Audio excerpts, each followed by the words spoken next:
Bonjour à tous, dans cette partie de notre formation, nous allons installer et configurer une nouvelle machine qui va tourner sur VMware EXXI version 6.5. Pourquoi je n'utilise pas la version 7.0.2 que j'ai installée précédemment? Tout simplement parce qu'on va devoir utiliser aussi vSphere, vSphere version 6.5. De ce fait, si j'utilise vSphere version 6.5, je ne peux pas administrer des EXXI en version 7. En gros, si vous avez EXXI version 6.5, il faudra avoir vSphere version 6.5. D'accord? Maintenant, nous allons aussi continuer le TP sur VMware Workstation tout simplement parce qu'il y a peut-être des personnes qui vont suivre cette formation et qui n'ont pas forcément une machine nue pour installer un EXXI. D'accord? Donc, c'est possible du coup de le faire avec VMware Workstation. Il faudra tout simplement avoir un tout petit peu de RAM. D'accord? Si vous avez 16 Go, c'est l'idéal. D'accord? Moi, j'ai 24 Go et je vais voir si on va réussir à réaliser tout ce qu'on souhaite faire dans ce TP. D'accord? Très bien. Donc, vous avez déjà vu la partie IP statique. Donc, on va refaire ensemble parce qu'on va du coup couvrir tous les autres paramètres. Donc, je vais cliquer sur F2. Je vais donc me connecter avec le compte route pour faire mes modifications. Voilà. Très bien. Donc, ici, si vous voulez changer de mot de passe, ça sera ici. Vous faites Entrée. Et là, on va vous demander l'ancien mot de passe. Ensuite, vous mettez le nouveau mot de passe et vous validez. Donc, moi, je ne mets rien. J'ai dit OK. Hop. Voilà. Ensuite, si vous voulez configurer les interfaces, ça sera donc ici. Donc là, par exemple, je fais Entrée et je vois que j'ai deux interfaces. Je peux voir leur adresse MAC ici. Très bien. J'ai donc les interfaces qui sont affichées ici. Si je souhaite avoir le détail d'une interface, je clique sur grand D. D'accord? Et voilà, j'ai le statut connecté. Et il utilise le vSwitch 0. On va voir les virtual switch plus tard. D'accord? Je fais Entrée. OK? Et là, je peux sortir d'ici. Ensuite, ça, c'est la partie configuration des VLAN. Si vous avez des VLAN dans votre réseau, vous allez donc déclarer le VLAN ici. D'accord? On vous demande l'ID ici du VLAN. Donc, on sort de là. Pour la configuration IP, on en a parlé. Donc, ici, on va mettre du coup un mode statique. Et là, je vais laisser ces paramètres-là. D'accord? Très bien. Je vais donc sortir d'ici ou bien je peux faire OK en faisant entrer bien sûr. Pour l'IPv6, vu que je n'utilise pas l'IPv6, je laisse désactiver.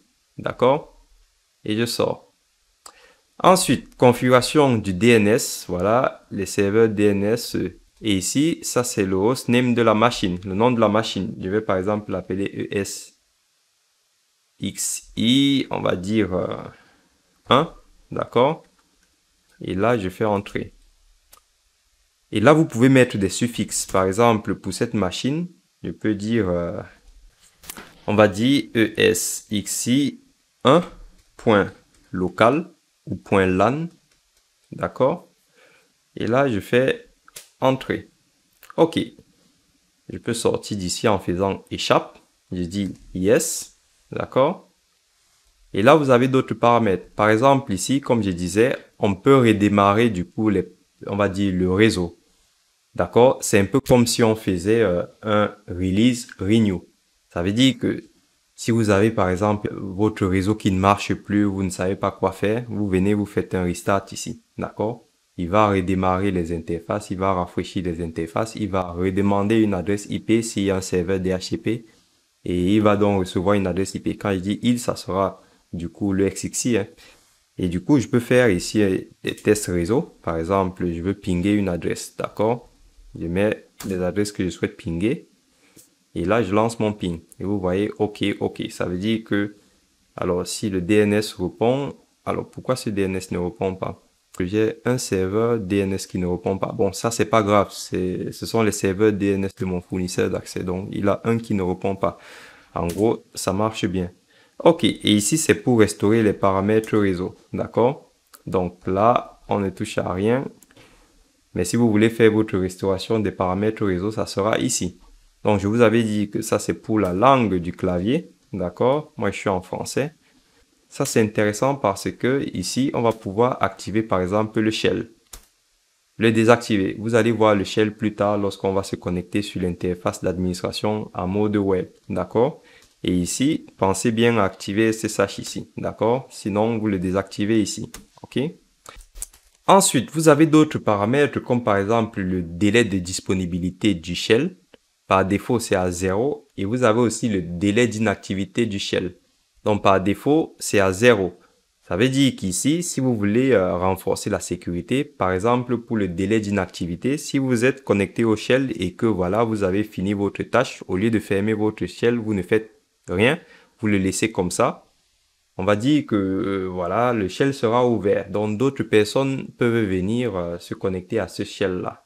Donc si on met par exemple un délai d'inactivité de 2 minutes, au bout de 2 minutes, le shell va se verrouiller. Donc faites attention, c'est en minutes, d'accord? Et ici, ça sera un peu pareil, c'est le délai d'inactivité de l'interface web d'administration, d'accord? Et ici, c'est pour redémarrer les agents. On va parler des agents plus tard. Mais il faut savoir qu'on peut mettre en place des agents pour superviser des EXXI. OK? Donc voilà, je pense que nous avons fait le tour. Alors ici, c'est pour voir les logs. Alors, on peut effectivement faire un tour sur les logs, mais pour l'instant, on n'a encore rien fait, donc on reviendra pour voir les logs, d'accord? Après, le reste, c'est par exemple ici de faire un reset du système. OK? Très bien. Donc, je pense qu'on a quand même couvert la majorité des notions. Donc, il n'y a pas grand-chose non plus à voir sur cette interface. Tout va vraiment se jouer sur l'interface d'administration. Et c'est ce que nous allons voir tout de suite. Je vous dis à tout à l'heure.